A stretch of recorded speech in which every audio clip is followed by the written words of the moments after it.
Get ready for your unofficial dental hygiene podcast. These are the tales of two hygienists, one East Coast RDH and one West Coast hygienist. Listen as they tackle the profession of dental hygiene with humor and enthusiasm. Now, please join Michelle Strange and Andrew Johnston as they tell you a tale of two hygienists. Listeners, welcome to episode 59. 59. Almost the big 6-0. Here's the thing, listeners. You don't know this, but Michelle is super sick. And Yeah. she faked that little I 5-9 really well. I'm very impressed with that. Thanks. I So- rallied for our intro. You did rally. You rallied very well. Thanks. It's kind of Yeah. scary, though, that you rallied so quickly. It was like a burst of energy. Yeah. And then it's going to deplete me and I We might were fall literally asleep now. talking to a doctor 2 minutes ago, and she slumped over, almost dying in the chair. Yeah. And then I she's liked her too. She I'm was a just sweet so lady. sick. Right? Because Washington dentists Yeah. are freaking awesome. Yeah, And she that's was just pretty kinda- great. It's kind of You're what it fine. is. So, Mic on? is it not registering? It's not registering. Not registering? Let's try this again. Try, test. Test. I don't know. What happened? Nothing. Do we have the first part of that? Yeah, we do. Okay. Maybe. Maybe. In case you guys didn't hear the first part of that. This is it episode was good. 59. And we're not going to redo it because Nope. Michelle's dying. So Yep, we are. there's It's that. okay. Hey, you can come in. It's We're fine. just doing our intro. No big deal. This is Ashley. She's the one that ran She's this running whole the thing. show. Totally interrupting. That's That's all right. okay. It was a great show. So We're at Voices of Dentistry. let's get there. Yeah. Voices of Dentistry. Where are we? Day 2. Mm-hmm. And doing the intro for not a Voices of Dentistry interview. No, but we got some good interviews. We got some great interviews. We got Dr. Bale and Dr. Larkin, and that was is really good. huge. How awesome. I can't wait. First of all, I'm very grateful that they came just for the podcasters. Yeah. So, backing up, Voices of Dentistry is a dental podcasting summit. You might have heard us talk about it once or a twice. few times. Asked you to come. Asked you to come. You didn't. You didn't. Okay. But we still love you guys. It's fine. And they spent time with just about every single podcast that's out there. And this has been I'll post some pictures and stuff later, but this has been a really interesting Yeah. summit. Yeah. So we were talking a little bit before we started about what I got out of it. Yeah, what did you get out CE-wise, of it? And would I do it again kind of thing. Mm-hmm. Yes, I mean absolutely I'd do it again. This has been fun. But I think it's more because of the relationships I already have with the people that I've been listening in my ears. Right. And if I was a listener and I was coming to this thing, what I would expect to get out of it is not necessarily CE content. You get CE credits for doing Right. these things, and there were some good ones. But if I was a dentist, on sleep apnea and appliances and things like that, great. But it's also just the opportunity to just rub shoulders with people that you've been listening to for forever. Does that make sense? Yeah. Well, I think it's funny. So Okay, so this is my thought on the podcasting summit is that I actually got some decent amount of knowledge from listening to other people's podcasts. when they were interviewing other people, yeah. So that would be kind of fun if it was Wait, hold on. we- When they were recording it up at the front or in the lounge? in the lounge. Yes. Like just sitting behind them listening to the conversation. I mean, it was like an audience with a podcast, which was fun. Absolutely. So it would be nicer if that lounge was a little bit bigger. It was Or maybe have 2 lounges. maybe or something where you Because if it was bigger, wouldn't it be louder? thing.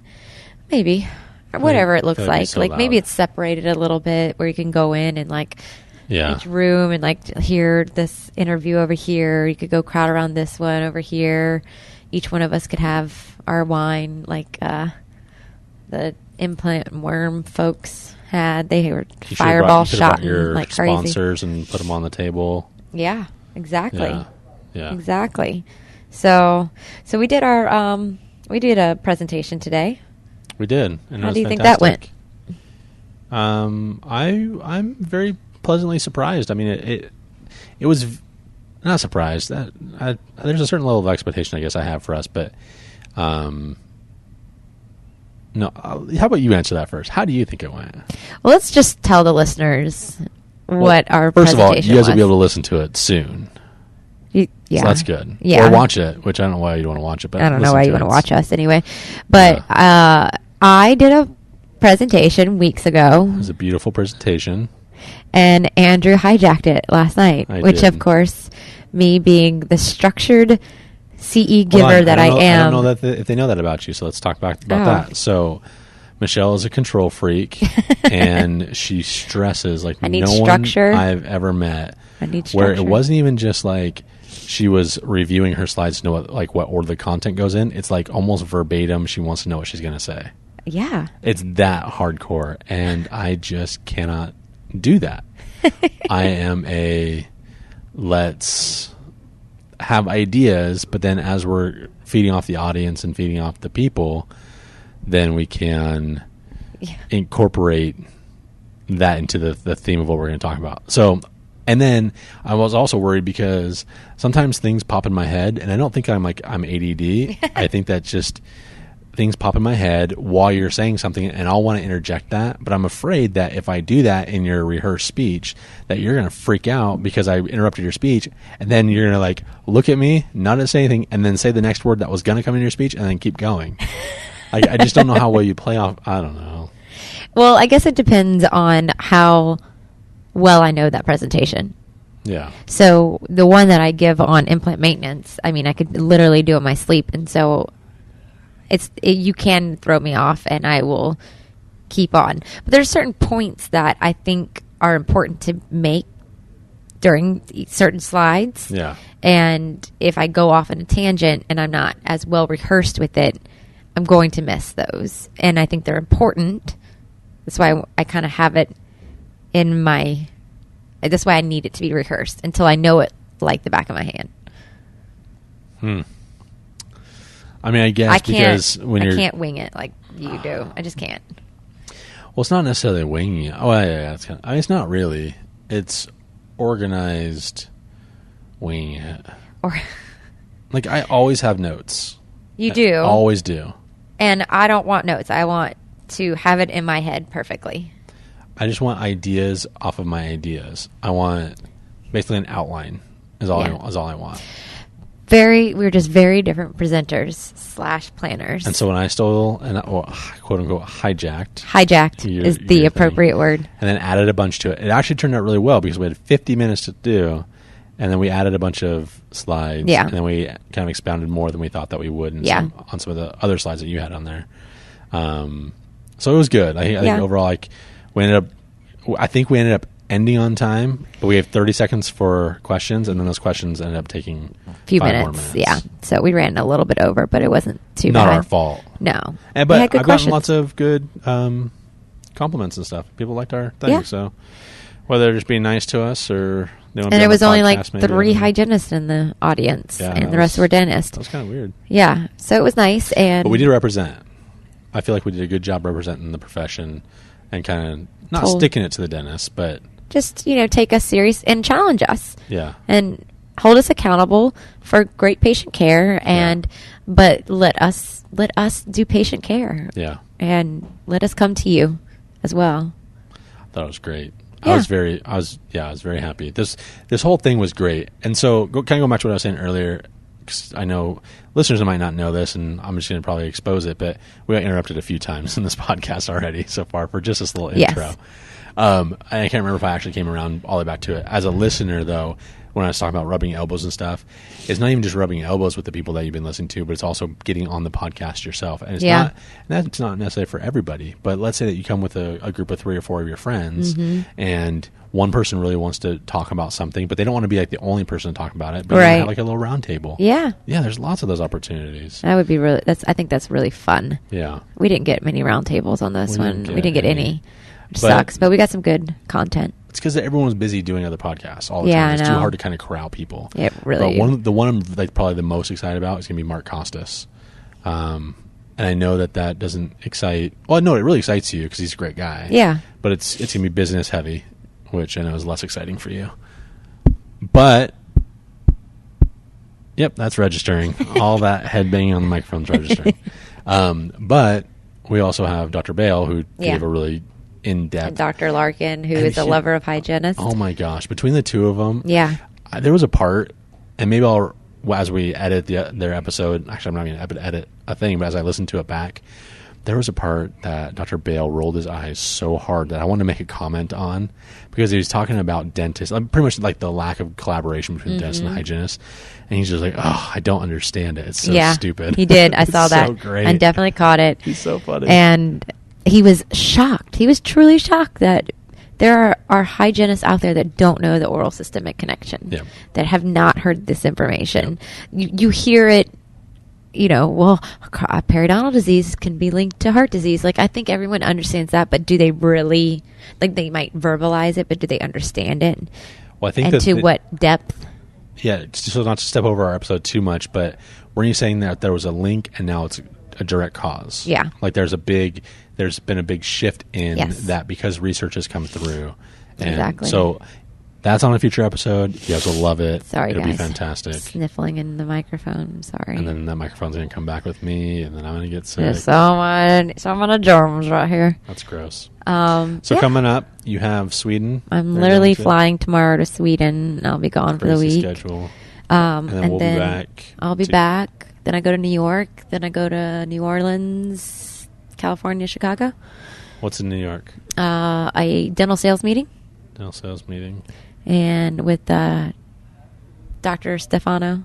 Oh, yes. Yeah, which is going to be great. That'll be great, yes. And I get to see Christy and Linda Miller from PDT there. I love them. Tell them I said hi. I'm very excited, yeah. So, kind of, as a little bit of a teaser maybe, I really want our listeners to know that we have a lot of good interviews coming up. We have a lot of people who have reached out to us after our plea for like roundtables and things like that. Like what do you guys want to listen to? And I think we have a pretty good idea of what we want to do. Yes. And I think we have a pretty good idea of how we want to proceed going into like getting into the schools and getting the younger generations hooked on CE and hooked on podcasting and stuff like that. So please keep those suggestions coming, but just know that we're hearing you, and we've booked a lot of really good people because of it. Yes, absolutely. And we love your messages. Thank you so much. We love them. We actually put them in our presentation today. We did. No names, don't worry. We didn't. We took your names out, but we just pretty much told everybody how great our listeners are and how much they give us such great feedback, and it's why we kind of keep going with this. And to be honest, like I think that we have probably the best, most loyal, rabid listenership out there. I think because you listen to all the other ones, they don't really ever talk about their listeners ever. No. Like that's just a number too many of them. Yeah. Well, there's a dentist for you. Sorry. I got in an argument with some dentists while we were here, and I'm sorry. Yeah. Andrew has told me I'm way too aggressive. We had to have a couple of chit-chats, a couple of heart-to-hearts, if you will. Heart-to-heart means that I learned something from that, and all I took from that is that you don't like me to see me aggressive, and you should probably walk away. That was not what you were supposed to get out of that first one by the pool. That's not at all what was supposed to happen. Well, now I'm kind of disappointed. I wasted all that time talking to you, and you didn't learn a single thing. Listen, I have something to say, and if you don't put patients first, I'm going to say it. Well, that's not the oh, okay. Whatever. Listeners, you don't need to listen to us bicker anymore. But let me just tell you, Michelle, that is not what they want. That's not their only objective, is to make money. They want patients to get healthy too. And you cannot tell me that last night I did not have a conversation with someone who said they pretty much didn't give a shit. No, you did. You actually exactly did. But we also had a conversation with somebody who was probably the most compassionate dentist we've ever had. And his episode's going to be really great. Yeah. I love him. Dr. Bilal Saib, I'll just say it now. The best. B, he's great. He gets it. He does. He really, really gets it. And you clone him. Yeah. And then we got in an argument on that episode too. So we'll leave all that in for you guys. Sorry I'm aggressive. I don't have a bottle of wine in that one. At least it wasn't towards the dentist, though. It's more towards me, so that's fine. I was aggressive towards you? No, not really. No, just you and Carrie, we all disagree about... Well, we disagree. What we see in stuff across the world. Yeah. But anyhow, so here we are this again. episode's going to be really great. This is me interviewing Amber. Amber and I work together, and she works in the front office. But it's not just your typical, like, office manager or, like, lead front office person. Like, she does a lot where she's, she knows a lot about like different burrs, their lengths, their sizes, the grits to them, and she has a lot of ordering and stuff. Not just for her front office. It's not like, I think we said this in the episode. So she's not ordering staples and pens. She's ordering all of our clinical supplies too. Yeah. And so she knows the formulary, front and back really well. And if someone wants something, I know what that is. And then, she goes and orders it for us. In fact, she was the one when I said, hey, do we have any implant scalers that are, on the list to be ordered, that we're allowed to order? And she's like, oh, yeah, we have these ones. And so that's how I got the Wingrove set. The Wingrove PDT set. So I haven't had a chance to use them, but I'm sure they're going to be great. But they are there at the office. So that's nice. That's good. Good for you. So anyways, enjoy this episode. Hope you guys will love it. We are going to take a couple of weeks off of the segments part. Mainly because I'm not in the country. Because we're not going to, not be around to do it. And Michelle's really sick, so we're not going to do it right now either. Yeah. Because I don't want to get sick. Thanks. So, Appreciate it. Enjoy the episode. Love you guys. Thank you. Bye, y'all. Hey, Michelle. Yeah. It's time for the interview. Oh, but I had something else to say. We need to let the experts talk now. Fine. I'm not really sure which episode number this is going to be, but I am with Amber. Amber and I work together. For purposes of this podcast, we're probably not going to say last names just because we work at the same company.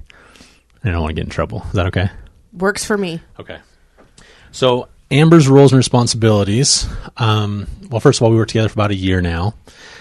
She works in the front area. I'm not really sure how far we want to get into it. A lot of your roles and responsibilities are similar to what a practice manager would be like in private practice, but our setup is a little bit different where we still have someone a little bit higher than you that we still have to answer to. But maybe can you go over some of your roles and responsibilities without getting yourself in trouble? Of course. Well, I do the regular patient scheduling, checking in, checking out, all that kind of stuff. And then I also manage the entire front office. I do all the supply ordering. And I do front and back office supplies. So not just copy paper and stuff. Paper clips. Burrs and all that fun stuff. I did for a while do the back office assistant DA staff schedules. Mm-hmm. But that recently you took over, so that's fun. Yeah. Not really fun, but it's nice that I don't have to do it all. Yeah, so a little bit of everything. Patient complaints, all that kind of stuff. The thing I like about your specific roles and responsibilities, you and I were talking about this a little bit before we went on, is because you have those roles, you will maybe see a little bit deeper into the back office than maybe the traditional practice manager would. For example, we're talking about the burrs specifically. And I think that's kind of unique. Do you feel like that's more empowering to know all that stuff, or do you feel like it's cumbersome to know, this is the length of a burr, this is the different courses and grits and stuff like that of it? I know it's unusual. I have kind of a weird brain, though, so it holds all that stuff in there whether I want to or not. But having worked at other offices, I know that what I do here is super unusual, even in our own company. Yeah, it really is. And while you'll never ever leave this company, especially as long as I'm here, because I'll kill you, do you think that it would give you an edge up if you were to look for outside employment? Oh, definitely. Do you think you'd be bored, though? Let's say that you're a practice manager in a private practice. You wouldn't be ordering burrs. You wouldn't be doing all of that stuff anymore. Yeah, it would definitely have to be a unique type of setup to be interesting for me. What is your background, educational background? So I have just a regular associate's degree. I have a bachelor's in business management. And then I'm working on my master's currently in strategic communication, which is just a fancy way of saying marketing. Really? Is it really just marketing? Yeah, marketing, PR, that kind of stuff. But also intrapersonal communication too, or is it really just outside? Focusing on, it could be interpersonal communication. A lot of it is focusing on what's the information, who's the audience, and taking a big chunk of information and tailoring it to your audience.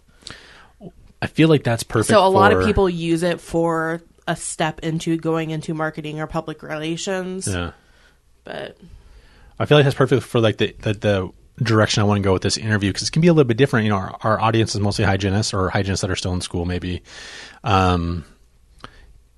And I really want to work on the communication. And so the reason why, especially you, would like you to be here is to talk a little bit about the things that you've seen in your tenures as either here or, you know, just in dentistry in general. The things that what you see and how your role in this office gives you maybe a better look than maybe most people into both the front and the back office. So I feel like you'd be a good person to talk to of what really angers you about dental hygienists, what excites you about dental hygienists, what types of schedules would you like to have seen? Maybe that's what we'll start off is, what scheduling system we talked about this a little bit before, what scheduling system have you seen in the past? And then currently, what do you think is going to be the most effective scheduling for patients with hygienists? Because one of the things that is kind of a big debate in our little circles of online forums is 30-minute prophies, assisted hygiene. A lot of hygienists don't like it because they feel like they don't have enough time. But you on the administrative side, like, what do you see? Do you feel like the care is getting given to the patients for what they're paying for? Maybe you can speak to all that kind of stuff. going to schedule-wise, so working here, we've done the whole, you have a day for new patients, and you have a day for cleanings, and a day for cleanings with exams. Like, we've done all that. I definitely like having any appointment available any day. It seems to work best for the patients. So let's clarify that real quick, because just again for the students and stuff. So what you're talking about is maybe on a Monday or every Monday you'll have Monday, new patients. If you're a new patient, you come in on Monday. But you wouldn't come in on Tuesday, Wednesday, Thursday. No, ever. only on Monday. That is unless, for instance, like say you had two doctors at the office, you might have one that works Monday through Thursday and another one that works Tuesday through Friday. So you have every day covered. Well, one doctor's new patient day could be Monday, and another one's new patient day could be Wednesday. Okay. But those are the only days that we see new patients. So if you only have Tuesdays off, then you need to find a time to make Monday or Wednesday work if this is where you want to come. And what was included in that new patient appointment? You would have your initial eval, any x-rays that were needed, perio-probing, and your cleaning. Okay. So it was more or less guaranteed that you get the cleaning done that day as well? Yes. Okay. Unless they came in and were just like a hot mess. Okay. Hot messes are not good. Yeah, or like you have some people that are really dental phobic and it's like they're very adamant, like, I want the cleaning with nitrous, or I want to come back and do something else, and that kind of a thing. And so then in those situations we'd be like, fine, we'll have you come back if that's what you want to do. And we would just do the exam and x-rays. And what was the time frames that you've seen in the past given to that? How many minutes? Typically a cleaning with the new patient exam and everything was always about 60 minutes. If it's someone coming in just for their regular cleaning exam and stuff that's already established, about 45, 50 minutes. Since we changed over to our new system, we went from 15-minute scheduling appointments to 10-minute scheduling appointments. So that, the increments on the schedule. Before the routine appointments were 45, now they're 50. Prophies are normally about 30 minutes. And then if it's like SRPs or a lot of maintenance, it was normally like 45 minutes, 50 minutes a quad. So now, again, for clarification, when you're saying prophy appointments, in private practice, they always have an exam with their quote-unquote prophy appointments. But here you're talking strictly just the cleaning. There's cleaning. Nothing. And so that's why it's 30 minutes. Is the patient will come in, they'll check in, they'll go back, we'll update medical history, and that's about it. Do the cleaning, and then the patient's on their way again. No x-rays, no exam, no nothing like that. Exactly. Okay. Just making sure. We do things a little bit different here that, some other offices don't do. And so then, so new patients will have the one day, and then all the other days are open up to your regular recalls, your regular cleaning days? No, we would have like days that was cleanings without an exam. So that was like your SRPs, your just straight prophy, perio maintenance, that kind of thing. And then we would have days where it was your routine appointments where it was an exam and cleaning. So it all depended too on what was going on in the doctor's schedule. So if they were doing just a single operative chair, then that's the days that you would have your cleanings with an exam. Okay. Whereas if they were doing like a restorative type schedule where they have maybe 2 or 3 chairs going with a restorative hygienist, then those are the days that you'd have your cleanings with no exam. Because obviously the doctor's not going to have time for that. They're going to be so busy. I do want to circle back to the restorative hygienist thing because I think that's a really important thing to talk on. We haven't really touched it much on the podcast, but a lot of people have been asking about it. So one day we'll get to it. So, okay. So that was one way that you've seen, but now it's not like that anymore. You no, now it's it's everything changed. every day. What do you think is better? I like everything every day. Why? It's just more patient-centric, I think. Plus, it helps. It can be really daunting, especially when you have new patients who probably haven't been in a while. The majority of them haven't. Coming in, and you have a whole day of nothing but people who have the worst mouths ever. And so it's a little bit easier, I think, for the staff to be able to kind of spread that out and not just be like in yuck mouth city. Yeah. But then it also helps for the patients too, because if Tuesday's their day off, then we can, and they want to come to this location, we can see them on Tuesday. It doesn't have to be like, oh, if you want Tuesday new patients, you need to go to this office because only this doctor does new patients on Tuesdays. So it's not very friendly for the patient. Exactly. Yes, not patient centric. While it may on the surface look more like we're being more patient centric, I think it's really more beneficial to the staff to have it this way. Not only for the hygienist, but even for the doctors. You don't have these days where it's like, gosh, every single patient needs to come back for something. Yeah. And then you have another day where it's like, oh, no one needs to come back for anything. And so then you end up with these like crazy schedules because Mondays end up being packed and then Tuesday you don't have any patients. It seems like there'd be a lot of people calling out sick employees on Mondays with new patient days. And then you're screwed too because, right, if you don't have any coverage for that day and you have to just cancel a whole days with the new patients, like where are you going to put them? Yeah. If you're booked out 4 or 5 weeks or more. Oh, like, we were booking 3 months out. Oh my gosh. Because I know the patients hate that we only open the schedules up for 6 weeks. I can't remember at my private practice how far they would book out. But I've noticed, like, if you give them the option to schedule their 6-month appointment, they're going to make that 6-month appointment. Yeah. I don't know what I'm doing in 6 months. Sure. I don't think, even though they say they do, I don't think they know what they're doing in 6 months. No. And so the schedules fill up with everyone that needs to come in 6 months from now. And then you got your new patient that calls, and they need to now wait because your Tuesday in July that they were hoping to come in is now full. Hmm. So it definitely helps cutting back how far out the schedules go to be able to get more people in. So it's kind of, I know some people that like to schedule really far out hate it, but it definitely has its advantages. Because when you do have those situations where someone calls out, I can now get you in a couple weeks instead of before it was like, oh, I can see you in May. Yeah. Well, in private, even though it's January. In private practice, it was different. Like my experience with that was, we had Nancy coming in. She'd always like mornings. It was always on a Wednesday morning and whatever. And so we would actually have a metric based on how full our days were. Like how many patients do we actually book 6 months in advance for their next cleaning, or 6 months in a day or whatever. Well, actually it was 6 months and then it was a year and a day because that's what insurance pays or whatever. Exactly. So we had a metric that was measuring like how we did it. And so it was very important that we rescheduled that 6 months out.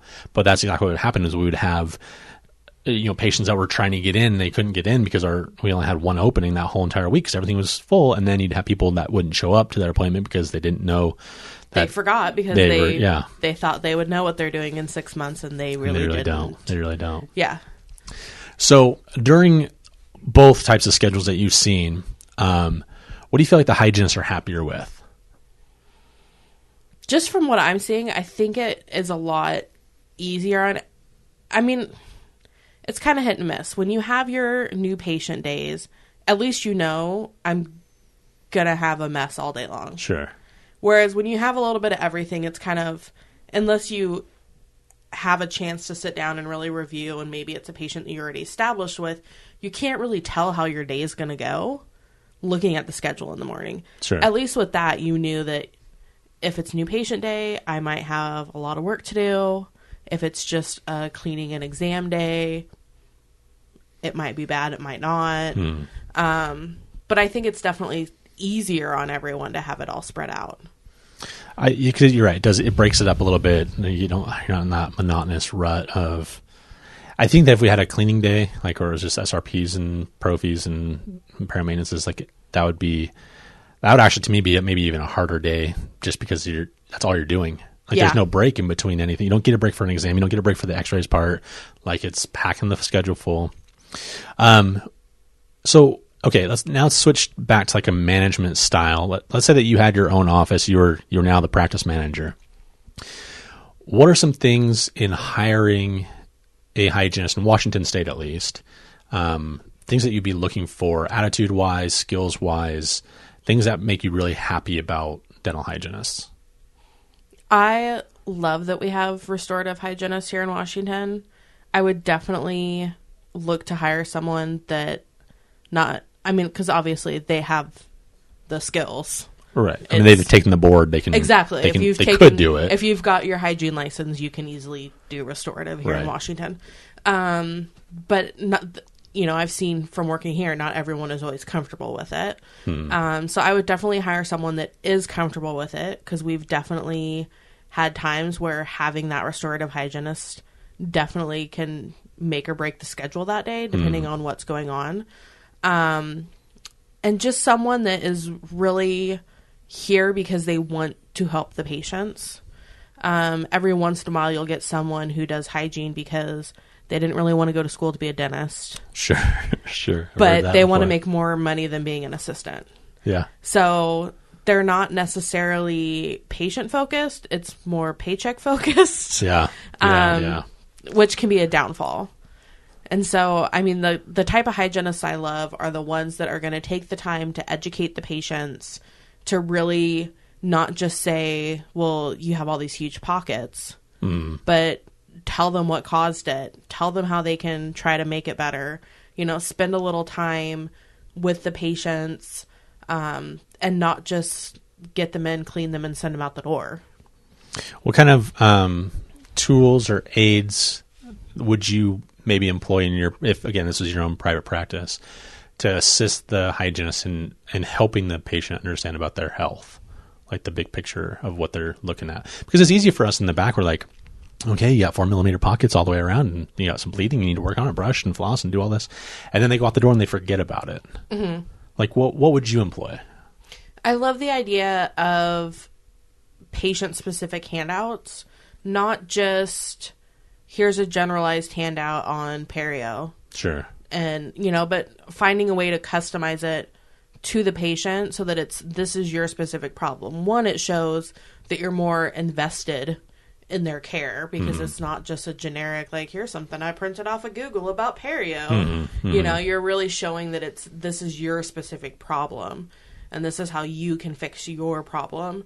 But just being able to follow up with the patient, maybe it's someone that doesn't need to come in for another 6 months, but if it's someone that did have a lot of issues or a lot of spots that we're working on, getting, whether it's the hygienist or someone else in the office that can call the patient and say, hey, now that you've had like a moment, do you have any questions? I know we sent you home with some products. Did the instructions make sense? Were you able to use them?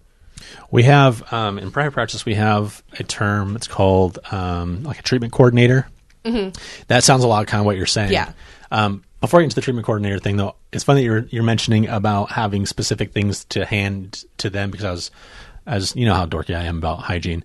I was in one of the forums on Facebook just this weekend, and they mentioned printing out the perio chart and giving that to the patient and saying, look, these are the areas that you need to work on. Specifically, you have 5s here and 4s here and 3s here, so don't neglect those 3s, but really focus on these 5s. That's something I've never actually done ever in my career. I mean, that's actually kind of a smart. Brilliant idea. or if they had some sort of like not even necessarily like numbers, but hopefully it's like color coded, like big old red areas where the molars are, and then it kind of gets green towards the front or yellow or whatever. You know, there's just those transitions just so that they know exactly which area that they need to work on. That's pretty good. Yeah, I wish because we even had if that. it was something that didn't just automatically populate, that you could just print out and have it color coded. Yeah. But something that you could just getting a general drawing of a mouth and being able to like shade it in yourself. Exactly. You know, exactly. you don't have to have these huge budgets to be able to get all these print offs and things. Anyways, okay, so treatment coordinators. Let's circle back to that after Rachel so rudely interrupted us. And I'm going to leave that part in so Rachel can hear it that she screwed us over on this podcast. So the treatment coordinator in a lot of offices, let's say that we were in an office where our general docs did implants.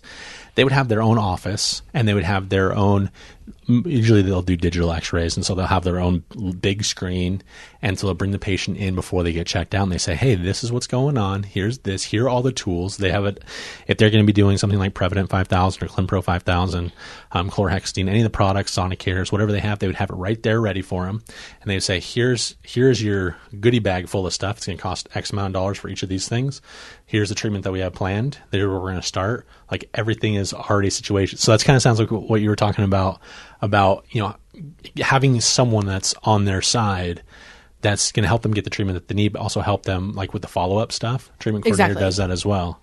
It's like, hey, you know, how's it going? We haven't heard from you in a week. You didn't plan your implant yet. Let's get this scheduled.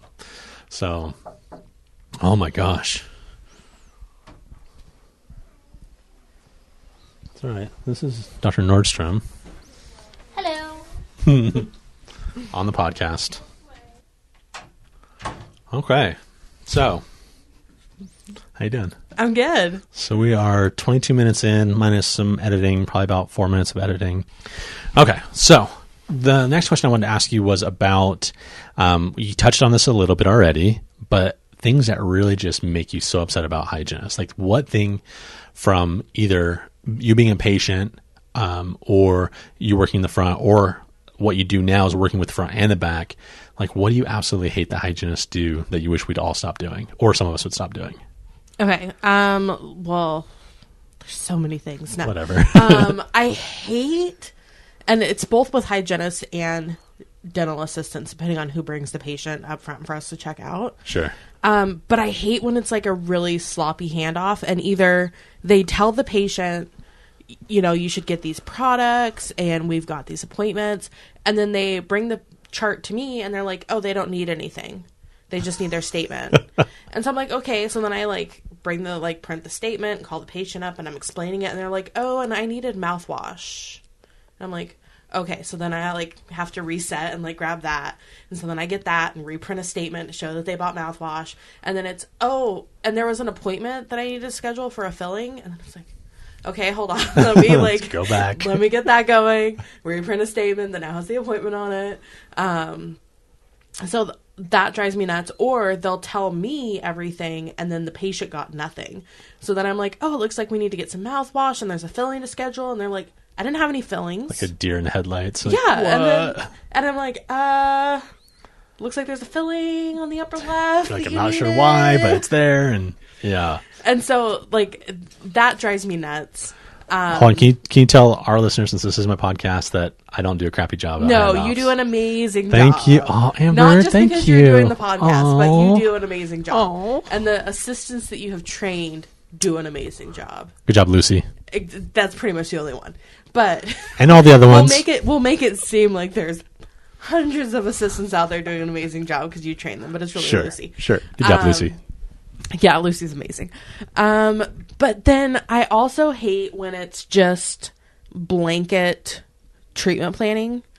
Like, and we don't see this too often here, but I've seen it happen in the past with hygienists that didn't make it past their 90-day probationary period. But you end up with someone that's like, oh, you have 4 SRPs. Oh, yeah. You know, oh, this person doesn't have anything, like they don't need to come back ever. And so it's just like they just pick one thing that like is going to stand out and they just run with it. And so it's like, just because they have 1-4 doesn't mean that they need SRPs for their whole mouth. Right. Like, where's the whole critical thinking component? Exactly. To but it's just like, planning? it's just generic, and part of it comes with the doctor too. I do agree with the fact that clearly you know what you're doing. Mostly. You know what I mean? Like if you have a pretty good idea of treatment planning and what your patients need to improve their perio health, then I think the doctors, while obviously they need to treatment plan it because they are the doctor. To diagnose it. They have to diagnose it and everything, but they should be able to look at you and be like, what do you think? What are you thinking with this patient? Sure. And let you know if they agree or if they want to change it up or anything like that.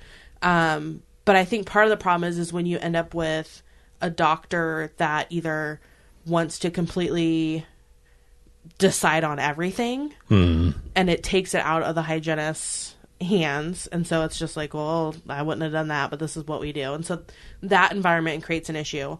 Or you end up with a doctor that's like, I'm just going to let the hygienist do whatever they want because that's their part of it and they just need to tell me what to put in the computer.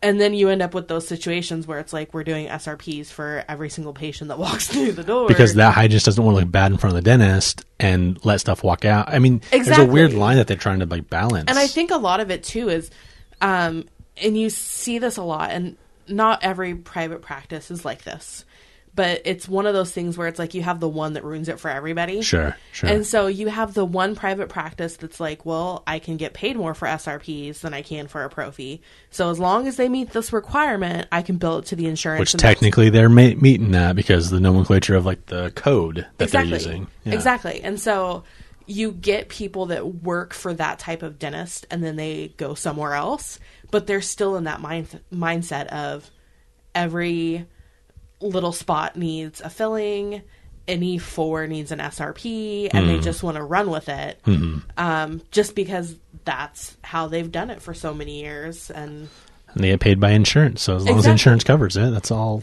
Exactly. Yeah. So that part's definitely hard. What other things bother you about hygienists? Maybe attitude-wise. What about the ones that are like entitled? Oh, I hate the little prima donnas that, like... Reed, Andrew. No. You prima donna, Andrew. But, you know, and I don't know how all private practices or how all offices runs, but we have the luxury here of ensuring that there's an assistant available not only to help the dentist, but there's also an extra assistant available to help the hygienist. And so sometimes that can be really great, and it just means that the schedules are going to run really efficiently. And other times it means that I don't need to do anything except clean people's teeth, and I am going to sit here on my cell phone until the assistant goes and gets my patient and does the x-rays and does everything else and then comes and tells me when they're ready. Which none of those bad things happen here. You just heard that it happens at other places, right? Oh, I've seen it at other places. But yeah, so that's something that, you know, the little entitled, or it can go the other way and maybe they're not necessarily entitled to where they're not going to do anything, but the one time they have to take their own x-rays, they just like fall apart. Sure. Because they don't have help. And it's just like, you can't do it for one patient. Yeah. But yeah, so that just, you know, because it's kind of like a reverse prima donna thing, because normally if it was any other day, they'd be fine. But every once in a while, they don't get help for one patient and they just lose it. I have some stories I could tell you. Anyways, let's transition into more of what we're talking about what then I guess would be the ideal relationship between a dental hygienist and then their assistant, if they have an assistant to help them with hygiene.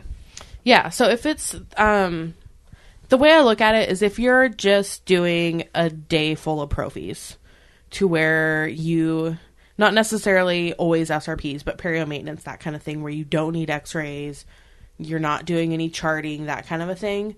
I don't necessarily think that they need their own assistant. It's always great to have to be able to help turn rooms and things like that in case you run a little behind.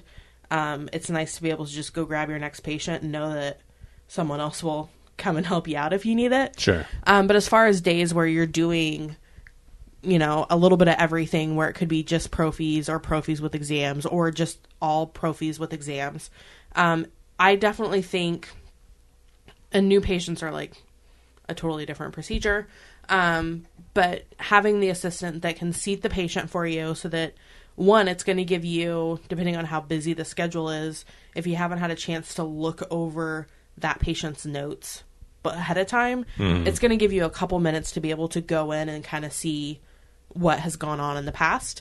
The assistant should go get the x-rays if they're needed, seat the patient, be able to assist you while you do your perio charting and things like that. And then letting the doctor know, hey, they're just about done, like they're going to be ready for you. And then turning over the room, whether that be while you're doing your cleaning, they could be turning over the room that you guys used previously, or coming in at the end, like if your next patient's going to be prophy only, they could turn over the room while you're seating that patient and doing what you need to do. But kind of just being like an extra set of hands and using that time so that, you know, if they're going to put the fluoride on and walk your patient up, that again is giving you more time to figure out, okay, what's going on with the next patient, or spending time talking with that patient and doing more education while they're getting the rest of the stuff ready, getting the notes started, that kind of a thing. And I think it's really important so that the listeners don't think that like our type of practice is like a bunch of, you know, prima donnas and we always have to have assistants. One of the things that we do is a lot of research. And so our paperwork or our computer work isn't going to be the typical medical dental history, then your perio chart, and then your notes, and that's it. That's not what we do here. We do a lot of other things that we can't really talk about. But I would say, how many tabs do we have to fill out? 13? 15? Yeah. There's a ton of information that we gather. Information that we need to gather. And updating it all, like on our medical dental history alone, you know, our medical history is, you know, 2 pages front and back for medical dental, and all of that has to be updated. Small word pages. Yeah, very, very tiny worded. It was when we first started with this program, and I don't know if you've been here long enough to have it. Yeah, I was. But our medical history used to be 4 pages front and back, and then they have pared it down. Yeah, I remember that. It was so frustrating because everyone would complain. But it just suffices to say that we do have a lot of paperwork, and that's what one of the roles of the assistants for us as hygienists is. That's what they're doing here. What would you say then? Moving on to maybe the relationship with the dentist and the hygienist. You kind of alluded to it a little bit earlier about having maybe more of a partnership, because that's what, again, we have the luxury of, you know, our dentist being the employee as well, and not just the owner, boss, top dog person. But what would you say, like maybe from a restorative standpoint or from a perio standpoint, what would you expect the relationship to be if you had your own office? I mean, the way I'm looking at it is if you took the time to select that person, you obviously trust their skill level. And so just like you're not going in and telling the dentist how they need to place a crown, and walking them through the procedure, at least we hope you're not. You better not. If you're having to do that, we've got a whole nother issue. But you know, so it's like, it's the same thing. If they're not going to be the ones cleaning the patient's teeth, then they obviously trusted you to be able to do that for their patient set. Sure. And so I think it really should be a partnership, that they should be willing to listen to what you have to say. And whether they follow what you're saying or not, I mean, obviously they're the one that the treatment and everything's getting billed under. So ultimately they do have the final say. But if they're going to make that choice of that hygienist for their practice, then there should be some type of trust and partnership there. It shouldn't just be, you're just going to do what I tell you and not think and do any of that. You know, I've gotten in trouble several times on these online forums and stuff because I talk about when, let's say that I find a 9mm pocket, and then a dentist comes in and starts poking around. They find like a 9.5 to a 10. They're like, yeah, maybe that's more of like a 10mm pocket. And go ahead and chart that, even though I've already completed the perio chart, and they want me to change a 9 to a 10. I want to say, because I'm saying I think that's stupid that doctors go in and perio chart right after us, because they should trust us. What do you think about that, though, the checking up on your hygienist kind of thing? It's one thing if it was someone that is newer, whether it just be fresh out of school or a new employee that you obviously don't have that trust level with. It would make sense that every once in a while you might be going back and just double checking some things. But I don't think it should be an every patient occurrence. One, it's going to completely throw off your schedule if you decide that you want to like go back and check everything for every single patient that you have. Right. Depending on how busy the schedule is.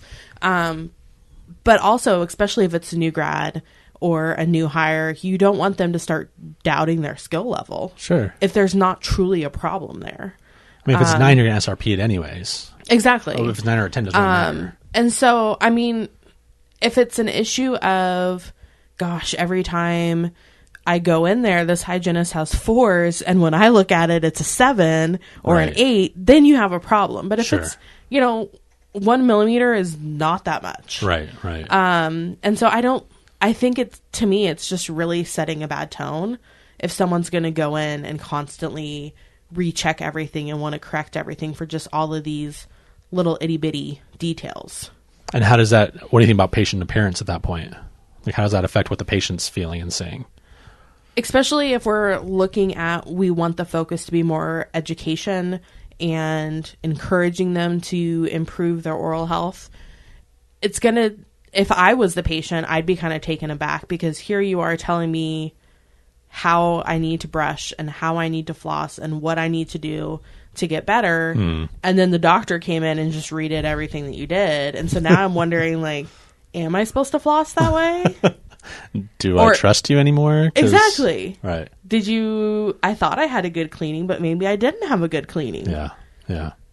It's interesting. The whole patient perception is kind of another thing that, maybe on another podcast we can talk about because I know you're on your lunch break and we should probably wrap up. I think my last question though is hygienists in general.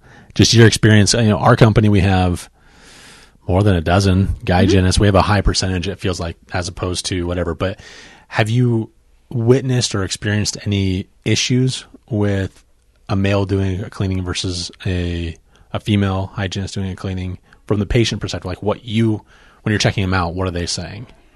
I haven't really noticed anything different. You do definitely get, and it reminds me, we had this patient for the longest time had one of our providers, and she had seen him since he started, and she had been here for like 15, 16 years. And then we had a female provider transfer to our office. And so she decided to switch doctors. And the assistant had also worked with this other doctor for quite a while. So she went and asked her, like, did we do something wrong? Like, why did you suddenly switch to this other provider? And she's like, well, if a woman is going to go to dental school and do something that is normally you only see men doing, I'm going to give her a shot. And it kind of seems to have the same attitude. Like, you get these people that are like, wow, Andrew was really good, but they kind of have that, like, a little hint of surprise. He's a dude. Like, yeah, because it was like, holy cow, like, he was really good at what he did too. Like, how could that be? Yeah. And so it to me, like, I haven't had anyone that's like, oh, I don't want to, like, I want to see this person because they're a guy, or I don't want to see this person because of they're a guy. But it's definitely like, you can tell that deep down they may have had some, like, skepticism about it. And then at the end they're like, that wasn't as bad as I thought it was going to be. I wasn't going to say that I thought it was bad, but it totally exceeded my expectations. Yeah. And so I see a lot of that. I've had at our company, I've just a handful of people who, one was for religious reasons, and she's like, well, I can't have another guy, touching me, basically. And I'm like, I respect that. That's fine. She didn't want to violate, the religious / also like the trust of her husband kind of thing. And so I get that. And then there was another one that walked out on me, not necessarily because I was a guy, but because I wasn't the regular hygienist they've had in the past. So, but I don't think that was because I was a guy. I'm pretty sure it's not because I'm a guy. And I've had one more, like, take a look, and I was the only hygienist in that office, and they're like, yeah, we're not going to do a cleaning today. I'm like, oh, okay, that's fine with me. I get 45 minutes off. Sounds great. Is there anything else that you want to kind of to talk about before we wrap up here? Like, any message you want to give to the hygienists in general, at large? Don't suck. Well, yeah, don't suck. But speaking of that totally made me think, like, I've never really understood why people get so obsessed with their hygienist. I don't get it. Because even, like, most private practices are normally only, like, one doctor type practice. Sure. But being here, we have in our building alone, we've got 2 doctors. We've had up to 3 at one point. Some offices have 5 or 6 or 7 doctors in our company. And I've had patients that will transfer doctors because their hygienist's work schedule changed. And I'm like, it's great that you love your hygienist, but shouldn't you love your dentist just a little bit more? Because if you need work, they're essentially the one that's going to do it. The hygienist isn't going to do your root canal. Yeah, but we have an hour though with them. We developed that rapport. That's true. We're but friends. I just think that's so weird because it's like, even if you really like them, it should be the doctor that you're staying with. And so it just seems so strange to me. Don't tell the doctors that's happening because they'll freak out. Like, what? Oh, they I thought totally it was would. me. But yeah. I just think that's so strange because it's one thing, or I've had someone that we had a hygienist that left. She had went to school. She's a therapist now. And even as long as I'd worked here with her, like, we always knew it was something that she always wanted to do. She'd been taking one class here or there for years to get her degree. And so we had to call one of her patients and say, hey, she's not here anymore. You're going to have to see someone else. They wanted me to call her and see if she would, like, come back for one day if her license was still good to clean their teeth. And I'm like, that doesn't make sense. Like, that is the most stupidest question ever. Like, would you want me to, like, call you and be like, hey, I know you were tired from being a mechanic, but I really need my oil changed, and I'm going to need you to come back and do that. Come back to your old place of work where you don't work anymore. You haven't worked there for years. And just, like, occupy their space. They'll be cool with it. Don't worry. It's so weird. Yeah, I was like, and at first I was like, oh, he's joking. And then it's like, no, he was dead serious. Like, he really wanted her to come back to do the cleaning. And I'm like, Did you call? Did you ask? No. Okay. I wasn't sure. No, but I was like, are you hearing your question right now? Yeah. Is what I was thinking. Like, I want you to take a moment, process what you just asked, and make sure, was that worded correctly? Is that the question that you really wanted to throw out there? And sadly, it was. So funny. But I don't get it. Oh, man. People are weird. I've had hygienists that I'm like, I don't want them again. Yeah.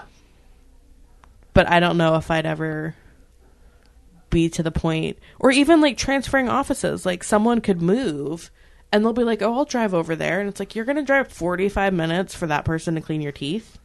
Like, do they pay you to show up? I think what you're not understanding, Amber, is the power that the hygienists wield. Like, we are freaking that awesome. I'm just telling you. I could be like saying all this and totally feeding all your guys' egos, and we are that good. It's fine. We'll take creating a whole slew of problems for myself, but I just don't see it. Because we're awesome. It's okay that you don't see it. we're just we're the integral part of the team. All right. Thanks for your time. No problem. It was fun. We'll have to do another one with like more of like the employees and stuff, and like talk about like patients, like weird patients and funny patients and stupid patients. And I've got like a whole list. Well, let's start writing them down so we can get them on the next one. I think the best one was one that we had a couple weeks ago. His appointment was at 2:00. It was a new patient. He showed up at 4:00. And so at first I was like, maybe they just wrote it down wrong. Yeah. Like they didn't hear the time right or something. Because we use a call center, so you never know what goes on when they call and make their appointments. And so I was like, well, your appointment was at 2:00. Let me go see what we can do. And he's like, well, I left work as soon as I could. And I was like, you really thought you could come 2 hours late and it would be okay? Like, you weren't our only patient. Yeah. Did we fit him in? No. Okay. I made him reschedule. I wasn't sure. I mean, we have full schedules. There's no. Even if we could have fit him in, I made him reschedule because I was like, seriously? It's a lack of respect for our time. Exactly. And it's like, even if we had time, which on that day we did not have time, but had we had time, I would have rescheduled you just for that stupid comment. Because like, you clearly apparently thought we were just sitting around here all day waiting for you to come in. We do. One patient. Whenever you felt like you should leave work that day. That snow day, we could have done it, though. When it snowed really bad and we had no one come in. Oh, yeah. We totally could have seen him. All right. Okay, Amber, that's enough. Okay. The end. Thank you, though. No problem. Thanks for doing it.